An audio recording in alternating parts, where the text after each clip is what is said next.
Hey everybody, welcome to Tuesday Tips and Tricks, the show that answers your questions, gives you some tech tips, and also tells you the best way to grow a beard. I'm your host, Jonathan Higgs.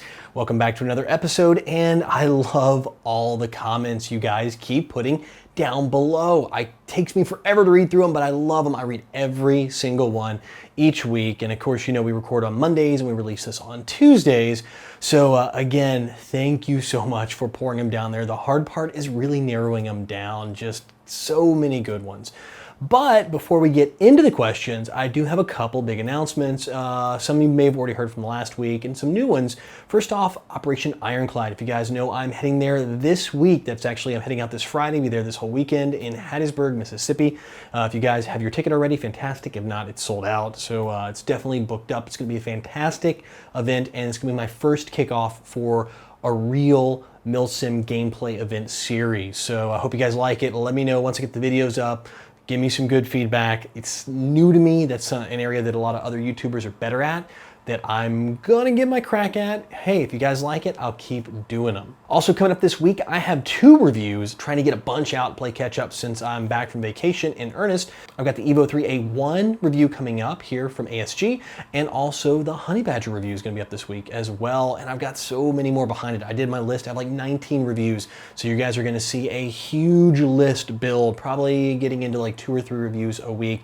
And you guys have been asking for this, and I promised it to you, my loadout video, and I'm gonna shoot that while we're down at Ironclad. So if you guys are interested in what a loadout, what I'm wearing, all that stuff, rather than get it all out here, I'm gonna bust it out there. I'm gonna do an on-field loadout video so you guys can see what I run in a big, huge, like 2-3 day MilSim op, and see if you guys have any questions on it, things like that. I'll let you know also on the back end how it performs. So stay tuned for it as soon as I get back from Ironclad. But enough about all of that. Let's get on to the questions. World's Deadman 56 writes, "Hey Jonathan, have you ever shaved off your beard? And if you did, what did you look like?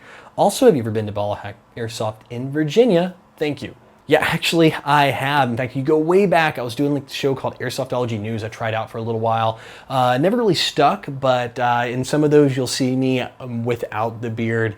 It's kind of weird. I went back and watched them, and yeah. Actually, true story, I started growing my beard after I got shot in the face at an airsoft game, and I couldn't shave because it was like kind of a bad face wound. It was kind of bleeding. So after the course of like 3 or 4 or 5 days, my beard started to come in, and I just stuck with it.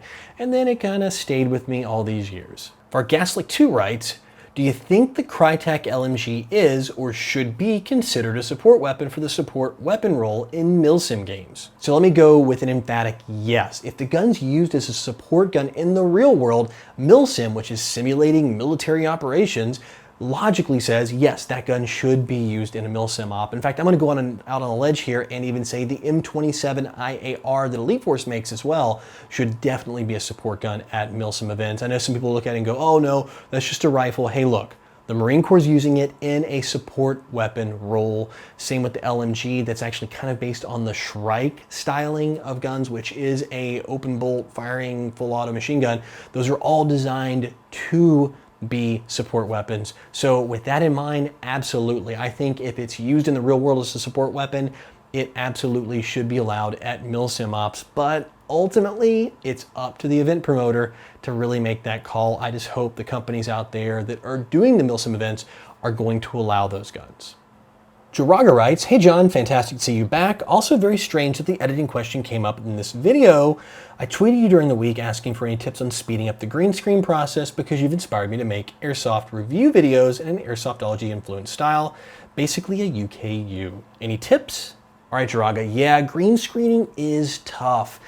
It's all about that lighting. To give you an idea, when I do my green screen, I light myself with 1 light. Actually, here I've got 2 lights. I've got one over here, and I've got a little one kind of over back that way to light me here. But on green screen, I'll have 1 light, which is my main light, which would be over here lighting me. I have 6 lights lighting my green screen. I think the real secret is to get your green screen lit at least a couple brightness levels, not to go, I mean, you're in production, so you'll know exposures or stops, brighter than the actual subject, to get that good separation. Also kind of stay away from it, but not to go too much into the thing. I know you guys have been all asking. In fact, a ton of you guys have asked for those videos, and huge support for me doing a how-to video series on how my workflow works and how to get into YouTube and things like that. So I think I'm going to kick off a series of videos, add them into the weekly rotation starting here in a few weeks. They're going to be kind of the behind the scenes of Airsoftology to cover my workflow step by step, everything from scripting to actual, editing there on the fly of the script and actually shooting the video, whether it's green screen or this, and then moving on through the production workflow all the way into getting that sucker up on YouTube, keywords and all that. So yeah, if you guys are really interested in it, I know you are. I mean, the feedback was huge. I'm really going to get into this and get into kind of what works for me. I mean, I'm definitely not an expert. I didn't go to college for video production, but I've tried a lot of things and they've blown up and failed, or I've spent a lot of times, like Draga, your thing, spending so much time in the keying side of the world doing green screens. To be honest, if I could go back and do it again, I probably wouldn't green screen. I think I've done it and kind of got stuck into it because it's kind of my style now, but it just takes so much more into the workflow. Where I do a show like this, I can shoot it and edit it almost the same day. Green screen, it's usually about in the second day I'm editing on those. Richie writes, what's your favorite color? Favorite color? This guy right over here, kind of partial to that yellowy, goldy, orangey kind of color. I just like how it contrasts against the black. That's kind of, if I had to pick a favorite color, that's gonna be it. No doubt about it. In fact, you can tell that I use it awfully a lot in the text, the highlights, the titles I put on the screen, my end title, and of course in the logo, which is what I chose originally for the Airsoftology logo back in 2008. Well guys, that is it for the questions this week. And of course, if you want to get your question on, all you gotta do is just put it right down here below. I look at them, I dig through them every week. Also, if you're a little shy for public comments, you can always send me a message, things like that. But I do prefer to get my questions from here. Usually my list is like 15 long and I'm usually whittling it down as we do the show. So if you really want to make the cut, put them right down here. But I do understand if you don't want to publish publicly, so you can always send me a private message on YouTube or however you want to reach me, and those do get looked at as well, so fear not. And with the end of the question section, you guys know what time it is. It's time to get your knowledge on in the tech section.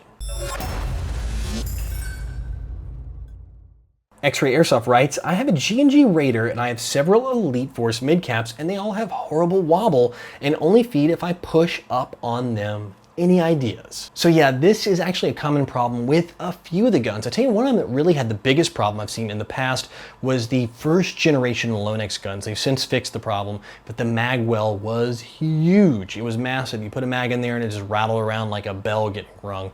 And it just was a big problem. It really didn't have any seating and you had a little challenge getting everything to lock in there. So on this one, I'll take a good example. This is a Magpul PTS ERG, electronic recoil gun, the one that actually has the weight and the buffer in the back, essentially a KWA M4 here, and this one's going to seat really well. I actually have the Elite Force mid cap right here, and it locks in and it fits really good. There's always going to be a little bit of play in almost every single one. That's normal, but I know what you're getting at. You're getting into that massive amount of play, lots of slop in here, and it won't feed. So what you want to do to fix this issue, it's actually not that hard. It's something you're going to do. You can do two ways. You can fix them on your magazine side, which is probably the easiest way, or you can fix them on the gun side. The challenge with the feeding, it's not always or not necessarily that left to right wobble, it's more the front to rear. And because the feeding lip on an M4, in your case, what you're talking about, the feeding nozzle's in the front. So take this out, you'll notice the front of the magazine has where the BBs load. Some will be in the middle, some will be in the back. Usually the problems you're going to see are like an AK where it's the other side, or an M4 where it's this side. It's going to be pressing one way or another. So what you want to do is make sure this mag is pushing in the right way. So if this is the body, it's pushing up and getting it to mate into that hop-up chamber. So what you need to do is you need to build up on an M4 here on the back. So what you look at is you're going to put the mag into the gun, and then I kind of just put my hand around it and go, okay, well, here's where the mag well stops, right here. So then you look, and we'll take this out, and then so you have from here up. So what you want to do on the back of the magazine, because the feeding lip, the actual BB feeding holes here, you need to build this up. And what I usually do is take a little bit of piece of tape, and you want to put it right down this spine. I usually run it from this little first ridge all the way around to this last ridge, and make sure to kind of nest it into these grooves here so it doesn't just kind of cross them. It needs to go up, over, and around all the grooves. Electrical tape works pretty well. Duct tape works pretty good too. It's got a little grippiness. I'll tell you what works really good if you can get a hold of it is gaffer's tape, the black gaffer's tape. It's expensive, it's used, it's flat, it's black, but it seems to really hold up and stick well. So all you want to do is just put a little thin layer of tape here on the back spine. Don't get it above this top lift because then you'll have real seating problems that way. And then see if it seats. What it'll do is it'll kind of push that mag forward and have this lock up in the hop-up chamber. If you still have play, add a second layer of tape over top of that and kind of build it up until you fix the problem. The other thing, if you want to fix it, if, let's say you have these mags and you use them in a whole bunch of other guns and they feed just fine, it's just that one gun you're having trouble with, is the same concept, except you want to build up here on the inside of the gun. And in some of these guns, you'll actually see where they actually have a little groove where they've helped build it up for you to prevent this problem from the factory. So a couple ways you can do this one. You can put the tape in here. I found after a lot of mag changes though, that tape will get worn out, and you want to put it right down here on this side. So you want to put it right in that little groove in the dead center, put a little bit of tape in there. One of the tapes that work well here, again, gaffer's tape I think works pretty well. And some of that thick lead tape I found, if you've got a lot of play, that might work in here as well. You just want to make sure the side that's exposed is tough and is smooth, that the side is facing up. So that's why those really work that well. Things like duct tape have a little bit of a rubbery grip to them, and they can be a bit of a problem. And electrical tape on this application, they tend to kind of melt and kind of get gunky everywhere, end up gumming up your mags. So those are two ways to really fix this. Now, if you want to go for a permanent fix, and I have done this in a gun, but you need to make sure you know what you're doing, a little bead of JB weld across here, like a little line from the front to the rear, and then you can file that JB weld, let it set, because it's kind of like a metal-based epoxy that cures, and then you can use a metal file and file that down if you've done it too much where you can't even get a mag in. And I've had that work for me in some of my older, like cheaper gun bodies. I had some D-Boys bodies, aftermarket bodies, that had massive play in the mags. I couldn't get anything to fit, high caps, mid caps, doesn't matter, and I was able to resolve my issue. So I hope that kind of helps. I know it was kind of long-winded and it kind of gave you a couple different options. If you're only using the M4 and that's it, and you don't have any other guns, then I would say maybe the mag fix, just a little bit of tape on the back of your mags, try that out first. If that seems to fix the problem, then look at a little bit better tape to put down in here. Again, only on this bottom part closest to the trigger guard to help push that mag forward. And then if you want to go for a more permanent fix, you can drop a little, like a bead of JB weld in that crack and then file it down if you've overdone it. All those things are going to get you a better seat in your mag well and really fix that mag where you can make it feed by pushing it up and forward, but it won't feed when you let it go. So some tricks, tips, try out the tape, see if it works, and see if it helps fix your problem. Well guys, that is it for the tech section, and that means it's time for the video recommendation of the week. And this one actually comes from one of the guys that wrote in, Jiraga, earlier on, asking about the green screen question, and I wanted to share one of his videos. His stuff is actually really, really good. I had a chance to watch his Hitman, How to Be a Hitman video.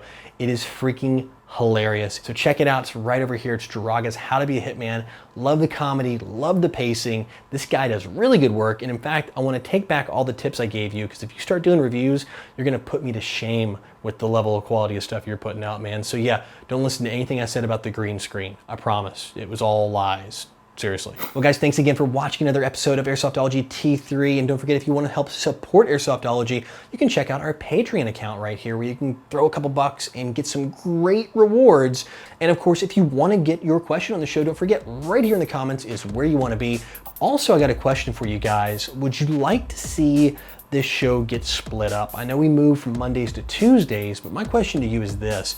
Would you rather see like the tips get broken out into their own show and stay on Tuesday tips and tricks, so T3 stays just to be tips, maybe one or even two tips in an episode, and then we break out the question and answers that aren't technical tips back into a Monday show? So yeah, let me know down there below if that's something you guys would like to see. Split them up into two separate videos so they're a little more manageable chunks, and I could probably get to a lot more questions if we broke out the Monday's video into its own video section again.